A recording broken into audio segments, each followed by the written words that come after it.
Hello, everyone. I am absolutely sorry that I cannot be there in class today at the last minute tonight, last night for you guys since you're watching this today. I got a vaccine appointment and I have to travel all the way out to Elkhart during the school day to be able to make it for the COVID vaccine. So this lesson feels like it's cursed to me. The Rising was the only thing that I had planned to teach when I selected this curriculum. We didn't get to it last time, despite me wearing a 1916 Irish Rising shirt.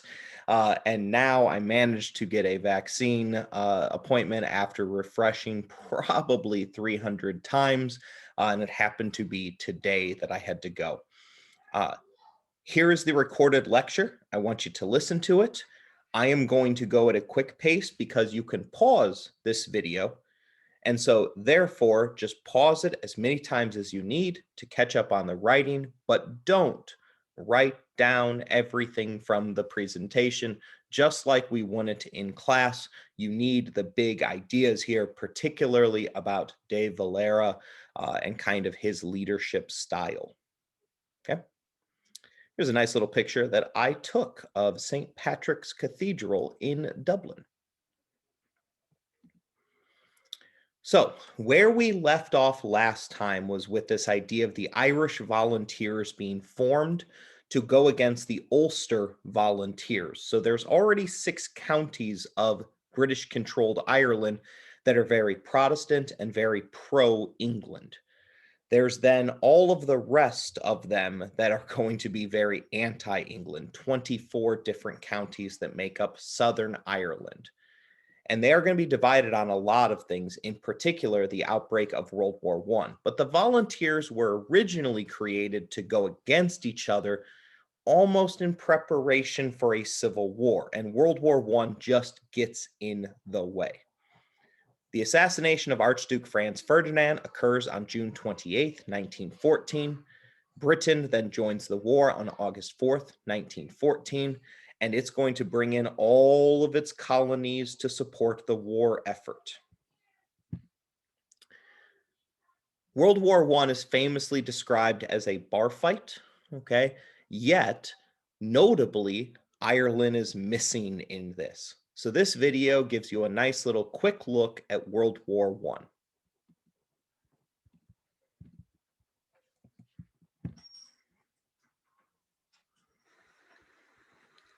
We start in the Europe Bar in 1914.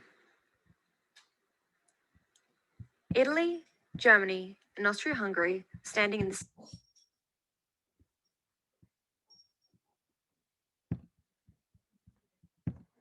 You know I love this share screen stuff.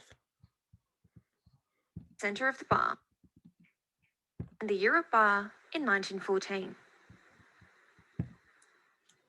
Italy, Germany, and Austria-Hungary standing in the center of the bar when Serbia bumps into Austria-Hungary and spills their drink. Austria-Hungary demands that Serbia buy them a whole new suit because now there are splashes on their pants. Germany agrees. The UK saunters over and tells everyone to calm down. Serbia explains that they can't afford a whole new suit, but they offer to pay for dry cleaning. Russia walks over and joins Serbia in looking at Austria-Hungary. Austria-Hungary asks Serbia who they're looking at. So Russia tells Austria-Hungary to leave their little brother alone. Austria-Hungary asks Russia who's going to help them. Meanwhile, Germany tells the UK that France has been looking at them and that they all need to stay out of it. The UK replies that France can look at whoever they want to, that they are looking at Germany too, and what's Germany going to do about it? Germany tells Russia to stop looking at Austria-Hungary, or they're going to fight them. The UK and France ask Germany if they're looking at Belgium. The Ottoman Empire and Germany go off and whisper in a corner. When they come back, the Ottoman Empire makes a big show of not looking at anyone. Germany rolls up their sleeves, looks at France, and punches Belgium. So the UK and France punch Germany. Austria-Hungary punches Russia. Germany punches the UK and France with one hand, and Russia with the other. Russia throws a punch at Germany, but misses and nearly falls over. Japan calls over from the other side of the bar that they're on the UK side, but they stay where they are. Italy surprises everyone by coming back from the bathroom and punching Austria-Hungary. Australia and New Zealand punch the Ottoman Empire and they get kicked back. But there are no hard feelings because the UK made them do it. France gets thrown through a window, but gets back up and keeps fighting. Russia also gets thrown through a window, but they get knocked out. They suffer brain damage and they wake up with a complete personality change. Italy throws another punch at Austria-Hungary but misses, but they fall over anyway. The USA finally gets into the bar, walks over to an exhausted Germany and smashes them over the head with a bar stool. Then they pretend that they won the fight all by themselves. By now, the bar is in ruins, the windows are smashed and all the chairs are broken. The UK, France, and the US all agree that Germany threw the first punch, so the whole thing is their fault. And while Germany is unconscious, they go through their pockets, steal their wallet, and buy drinks for all of their friends.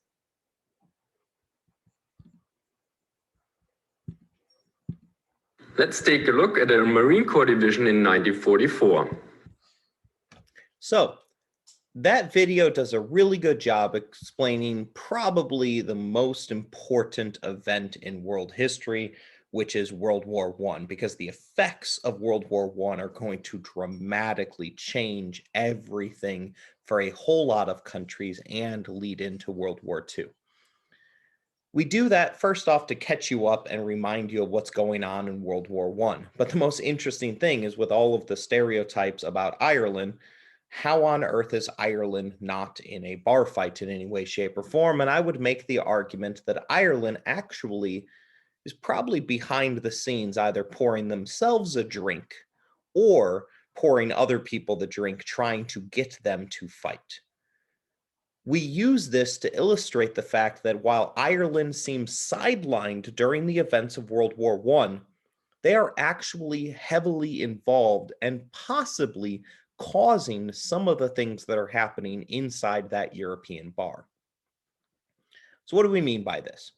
Well, the war breaks out in 1914, and everybody thinks it's going to be a splendid little war that will be over in a couple of weeks. But it's not. It gets dragged down, trench warfare begins, the lines barely move. In the Battle of the Somme, 60,000 British soldiers die on the first day. 60,000 on one day for one side. The Germans, who weren't the Nazis yet by this and weren't necessarily bad guys in this, we could have come on their side and nobody would have been that upset. They have to figure out a way to be a little crafty because they find out that they can't fight both the Russians and British and France on the other side. So they do a couple of different things. First off, they go to Finland and they find a guy who goes by the nickname Vladimir Lenin, not his real name. They actually use code names because the Bolsheviks were very interesting nerds. He's in Finland because he has been exiled by Tsar Nicholas II because he was a rabble-rousal troublemaker. Well, Germany liked the idea that Russia didn't like Vladimir Lenin, so they go find him, they talk to him, they put him on a train, and they smuggle him into Russia. They also deal with Ireland. They want to open up a second front for the war on the British so that the British are distracted and have to fight on two fronts the way Germany has had to do this. The answer there is Ireland, which is to the west of England. So they send a submarine with a ship full of guns to Dublin. Only one of those two things, the train and the submarine, were intercepted. And if you know anything about Russia becoming communist, I think you know which one. The events that those guns were planned for, but never made it, is going to be called the Rising. It is sometimes called the Dublin Rising. It is also sometimes called the Easter Rising, both of which are perfectly fine in your writing. So what exactly is the Rising? Don't forget that you can pause at any point here in what I'm saying, listen back to it again, etc. Now, Dave Valera, our hero or villain of the story, I'm about 3/4 of the way reading through, and I'm not sure if he's going to end up hero or villain at this point in time. But on March 13th, 1916, De Valera, who is going to be a commander of the 3rd Battalion, finds out that there's a plan for a revolution. Pretty much everyone else knew about it besides him. Remember, he's the only commander that is not a part of the IRB, the Irish Republican Brotherhood. They're that secret society that infiltrated the Gaelic League but decided to never recruit De Valera. They actually go deeper into their secret organization, and a group of them, mostly Patrick Pearse and James Connolly, plan a rising revolution without telling the Supreme Council of the IRB. When De Valera has this revealed to him, he's like, okay, that kind of makes sense. We need to be a republic. I get it. But he also recalls at the meeting that he was the only one there that expected to not survive. He knew this wasn't a good idea and he knew it wasn't going to work. But at this point, he has already been radicalized. He's willing to die for the Republic. He's also annoyed that 2 of his subservients knew about this and never told him. And so he reluctantly takes an IRB oath after they promise to him that it won't conflict with the oath he took as a volunteer. And the IRB is like, don't worry about it. We are actually infiltrated the IRB as well.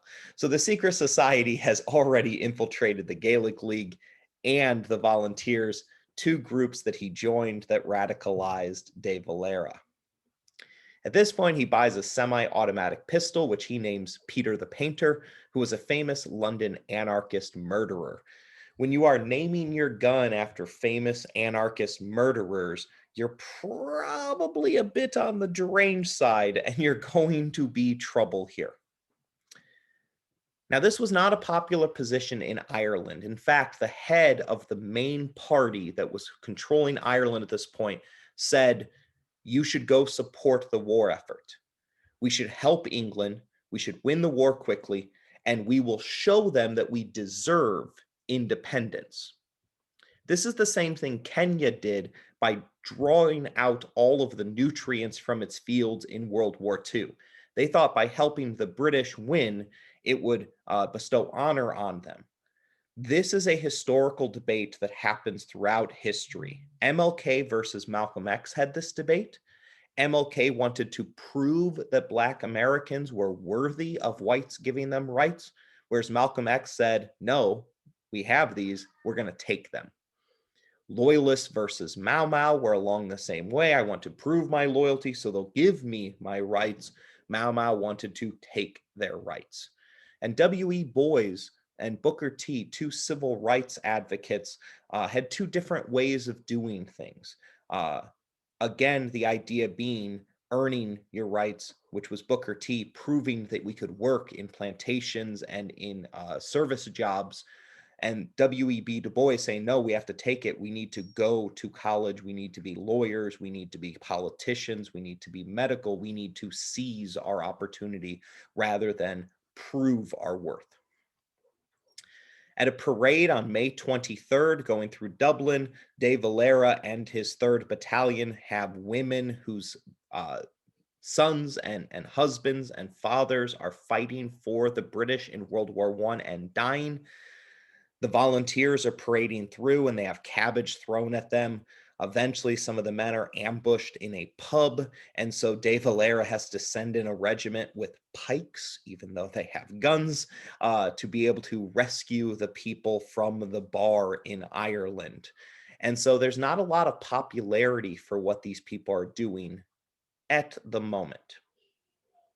Don't forget that you can pause and write anything down you need to before you start me up again. So at this point, it's come to Easter weekend and it's come to the Rising. And there are going to be some hilarious mistakes in here that makes it pretty clear why the Rising fails. First off, what's De Valera's role in it? The 3rd Battalion is going to take up position in Boland's Bakery, which you can see in the background here, which was a very tall building, but it is just a bakery factory.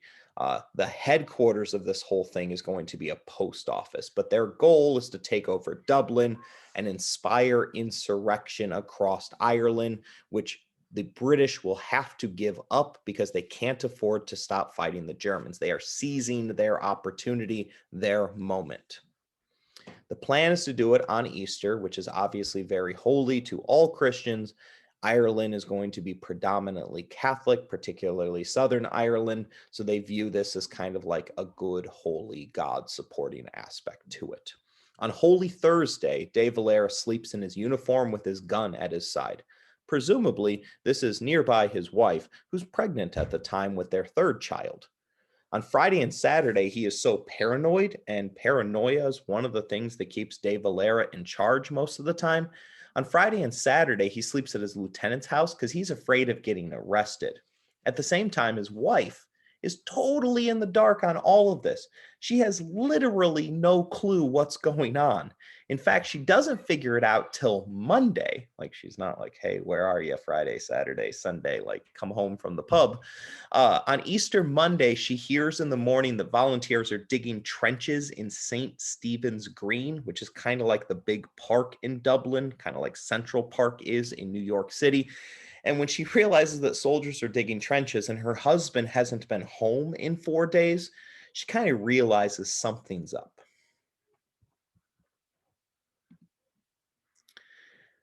But here's where they make mistakes because mixed signals become in. Loin McNeil is going to be the leader of the volunteers, and this is a military regiment, so there's command structure.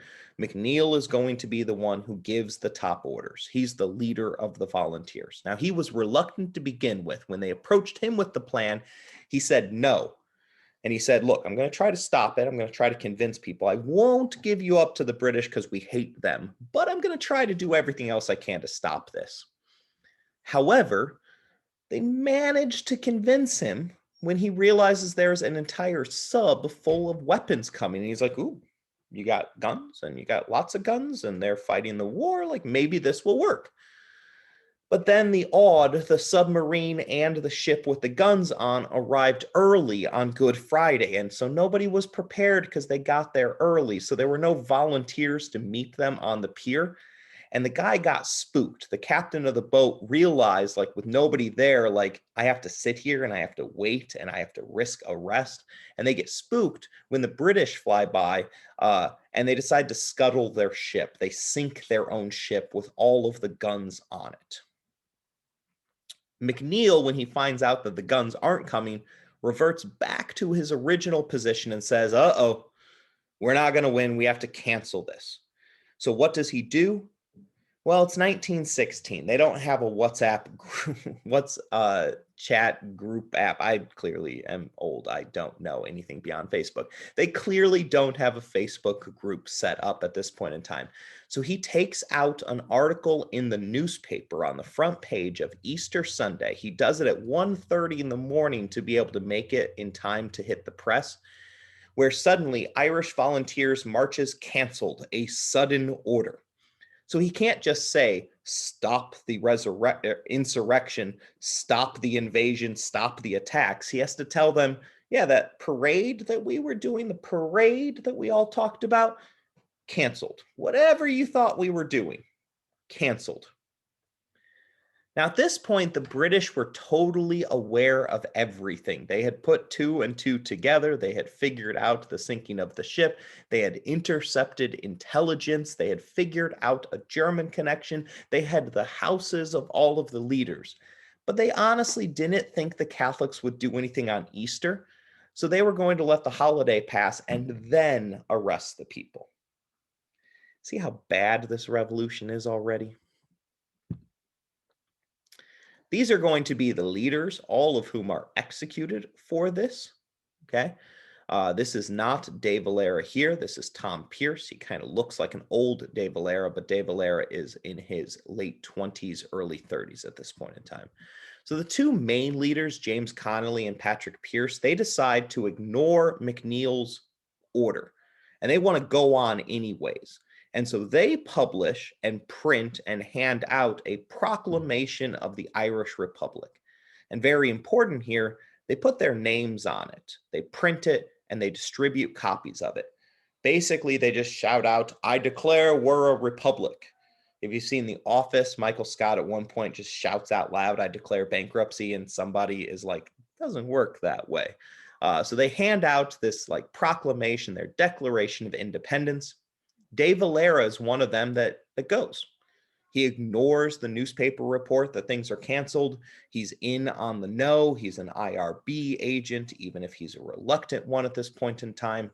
So he shows up at Boland's Bakery the exact way he's supposed to. Out of his 500 men in his regiment, which he believed every single one would show up for if McNeil had not done that order, instead only 130 show up. They also don't have the guns that they were promised. That means from the very beginning, they're in a whole lot of trouble here.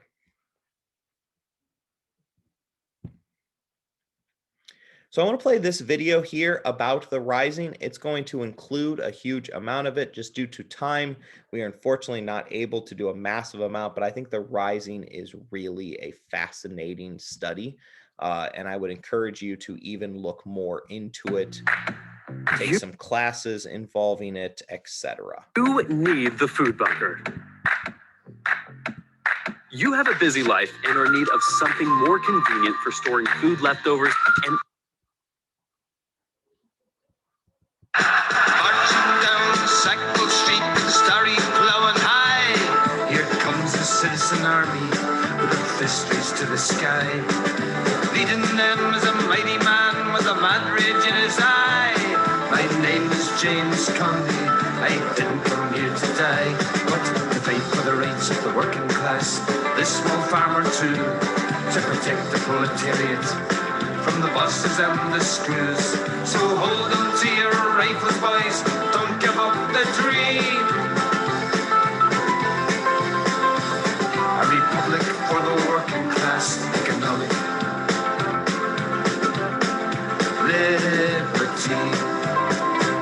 The chant goes up, all citizens, this system is a curse. An English boss is a bastard, an Irish one even worse. They'll never lock us out again, and here's the reason why. My name is James Conley. I didn't come here to die, but to fight for the rights of the working class. This small farmer too, to protect the proletariat from the bosses and the screws. So hold on to your rifles, boys, don't give up the dream. A republic for the working class, economic liberty.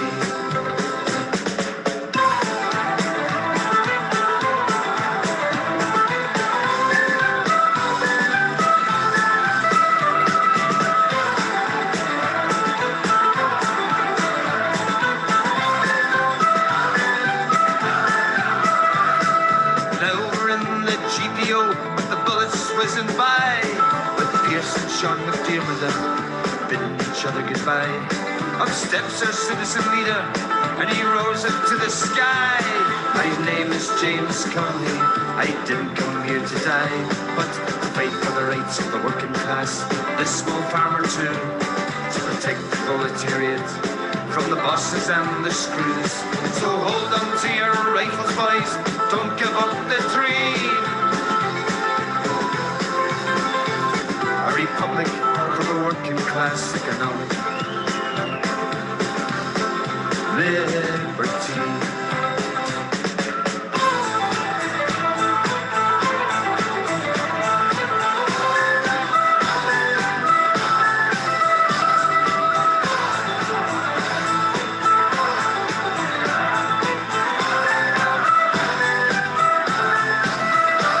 We brought them to a standstill as the flames went up the sky, till the bullet pierced our leader and we give up the fight. They shot him in Kilmainham jail, but they'll never stop his cry. My name is James Conley. I didn't come here to die, but to fight for the rights of the working class. This small farmer too, to protect the proletariat from the bosses and the screws. So hold on to your rifles, boys, don't give up the dream.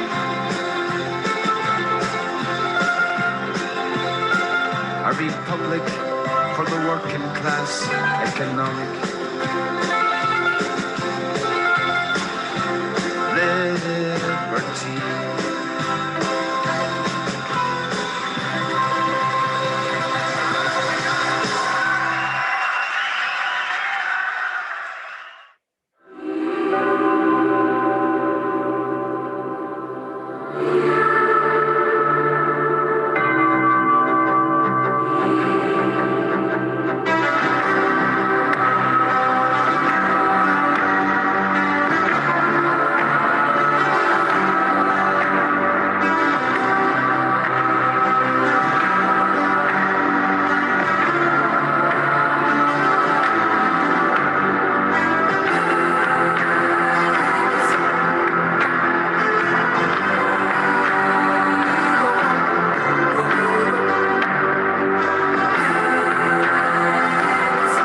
All right, you see a lot in that video.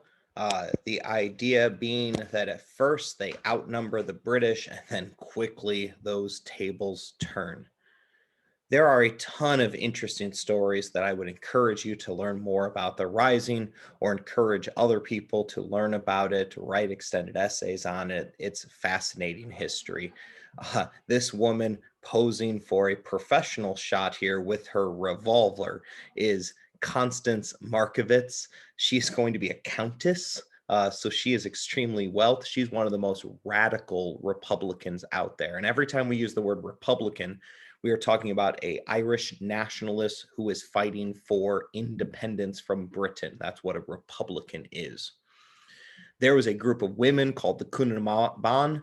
They are going to be mostly messengers in here, but they were perfectly willing to pick up guns and shoot the British as well. So there's a female element in this conflict in the 1916 Rising that is fascinating. The very first attack, the opening gambit, the van broke down. And so the guys had to steal some bicycles and go attack Dublin Castle on bicycles. And their signal was then a bunch of people playing soccer in the park were then turned into soldiers who charged the castle, and they managed to get in before the drawbridge was up, because of course there's still a drawbridge in the middle of a city in England or in Ireland at this point in time. And the headquarters for it all was literally a post office. And all these buildings still exist today. I was able to do walking tours of all of them. The post office is still a post office while people are going in there to see where the bullet holes still are in the building. They have preserved this history from 100 years ago amazingly. There's even a new musical, because after Hamilton took off, everybody has to figure out who their Hamilton is. On the website for the musical Dublin Rising, it says the musical Dublin Rising asks the I actually wrote that part, my bad. It asks the powerful TOK question: what does a freedom fighter look like? What if she looks like a prostitute with a silver tongue and a pistol in her garter? So again, I encourage you to do some research. This is a fascinating bit of history, which is why I intended to teach it to you. Another picture of Boland's Bakery, still rising. That is not only a Irish history joke, that is a yeast joke, which means it absolutely tickles my fancy. So what is Dave Valera supposed to be doing here? He's supposed to hold the bakery, which overlooks Mount Street Bridge. From the video you just saw, Mount Street Bridge was where the British suffered their biggest losses. They were reinforcements for that. Another group that took over a manor house were the ones responsible for that. Yet a number of those British soldiers were picked off by Peter the Painter because De Valero's gun was significantly better than most of the guns his men actually had. De Valera is not a feminist by any means. Remember, his wife is pregnant, having no clue what's going on at her house at this point in time. He believed in a traditional role. So almost everyone else in the Rising utilized women to be able to relay messages, to have guns and run messages and everything like that. With the Cúnaman, he specifically refused to let them into the bakery unless they were going to organize supplies and do some kitchen work and kind of clean up around his men. but he absolutely refused. He is going to be a traditionalist, that women do not belong in fighting in any way, shape, or form. That put him at a severe disadvantage, meaning he had less intelligence and less reports about what was going on. And he actually is going to surrender significantly later than most of the other people, probably because he didn't know what was going on in the other buildings. Clan William House is going to be that manor who was responsible for Mount Street Bridge, 162 British casualties, including 30 killed, versus only 5 Irish in there. Now, most of the people initially in the Dublin Rising were reservists who were unable or unqualified to fight in World War I. It's not till a couple of days into the Rising that 18 to 20,000 British soldiers actually come from the front and put an end to this thing. Eventually, Clan William House is burned to the ground, which means Boland's Bakery is next. So what does De Valera do? He switches his mind almost as much as the beginning of this conflict switched their minds over whether they were having it. So for example, on Wednesday night, he expected an attack, so he dug these huge trenches, but instead of defending the trench, they slept behind the trenches, hoping to figure out that the British would jump in the trench, start stabbing everybody in the dark and looking at things, and then De Valera's men would jump out of the darkness and shoot the people in the trench. But the British never attacked during that night. So the next day, he orders a green Republican flag to be put on top of an old distillery building, which was next to it and was taller than it. This is a brilliant move by De Valera, because the next day, a gunship comes into the river that goes through Dublin, and it sees the Green Republic flag at the distillery, and it bombards it all day long till it absolutely destroys it, although the flag stays up a tattered wreck towards the end. What did this do? First off, it distracted the gunship. Second of all, it made them think they were in the distillery, not in Boland's Bakery, which means they were able to last longer and hide. Yet De Valera is an exaggerator. Years later, he would tell this story again, and he would say that he personally, with his bad eyesight and all, bravely climbed the ladder up that building, the fire escape, and snipers were shooting at him left and right, and he barely got through, and he planted it himself. He just gave the order, but he tends to exaggerate. So what are some of these switchy things that he does that I alluded to? Well, Friday morning, he says, abandon the bakery, go to the Guinness malt store. A few hours later, after the Guinness malt store, they were like, you know what, this isn't as good. Let's go back to the bakery. Then that night, he's like, bakery's bad. I've seen it again. So he attempts to go to the rail center. He gets there and it gets countered ordered to go back to the bakery, which he does because he likes to follow orders. So that entire day of Friday is just wasted, and they're not actually fighting anybody while the resupplies of British troops are coming in. There's multiple men that served under him that believe that De Valera suffered a mental breakdown during the Rising. This is his first combat. He is a math teacher for college professors. It's not a terrible thing if he suffered a mental breakdown, but they believe it's because he tried to do too much. He didn't sleep. He tried to micromanage. He overthought. He didn't react.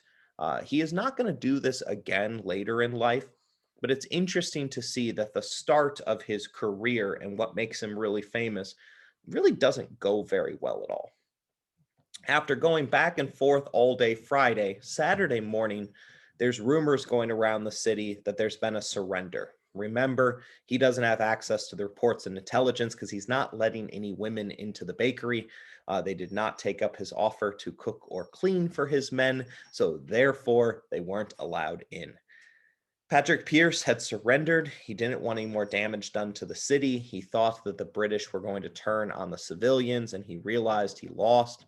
So at 3:45 in the afternoon, he's going to surrender on Saturday. Now, when De Valera is told about this, he suspects a trap, and he initially refuses the order to stand down. So whereas other garrisons stand down, hand over their weapons, De Valera refuses to, which helps build up his personality cult that he fought to the end. When he does finally realize that the jig is up, that he has to surrender, that it's not gone well, He personally thanks each man. He shakes their hand. He looks them in their eye and he says, look, I know I'm a goner, but I will try to do everything for you guys. They order a seamstress to go out and find a white flag, put it on the banner. He leads his regiment in military formation with heads up high. Right before this, he writes to his wife, lets her know that he was kind of in a rebellion in a secret organization, multiple secret organizations that even he didn't know about. But he writes to his darling wife, if I die, pray for me. Kiss our children for me. Tell them their father died doing his duty. We showed that there were Irishmen who, in face of great odds, would dare what they said.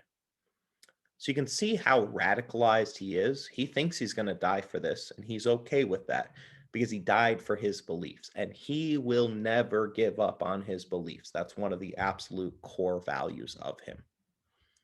As they marched, there were a few residents that began to cheer the group, not throw cabbage at them this time. And De Valera was like, where the heck were you? The whole point of the Rising was for us to start and you to join, even if you're only joining with a pitchfork. Which, yes, he says pitchforks. I don't know why they have so many pitchforks in the middle of the city of Dublin, but hey, win in Ireland. Also, I threw a hay in there because pitchforks and hay. This is a slide you're going to want to write pretty much everything down, and remember, you can pause at any point as I talk about this. Here's Eamon de Valera under arrest here after the Rising. He's still standing tall. He's still standing proud. He's also really tall, so he's easy to pick out in a crowd. His personality cult, which will lead him to control Ireland for the next 77 years, and his political rise, which we'll talk about next class, entirely rested upon his part in the Rising. There were three things said about him. The first one was he was the last garrison to surrender. Now, that's false. Two garrisons surrendered later than him. He did surrender late, but it was not because he was brave. It's because he didn't trust the intelligence, and he was like in a mental breakdown, not understanding what to do situation. The second one was he was the only surviving officer of the Rising. 15 of the leaders are going to be executed. There were others who were significantly more experienced, more into the planning that survived this thing, but he comes away as the next guy up. And third, that he had been a splendidly effective commander. This is debatable. He never lost Boland's Bakery. The flag trick on the distillery was really good. They were kind of next to Mount Street Bridge, which was the best. But a lot of his soldiers kind of thought, hey, mental breakdown, what's going on with this guy over here means you probably are not the best ruler. In the aftermath of the Rising, he's going to experience a love of politics as well as political attention. He's going to realize that he loves leadership, and he has the name recognition now to succeed within politics. Everyone knows who Eamon de Valera is after the Rising. And he had proven that he was willing to die for the creation of a republic. The next phase of his mission would be entirely done through politics. Have a great rest of the day. Can't wait to see you guys when I come in on Friday or for class on Monday.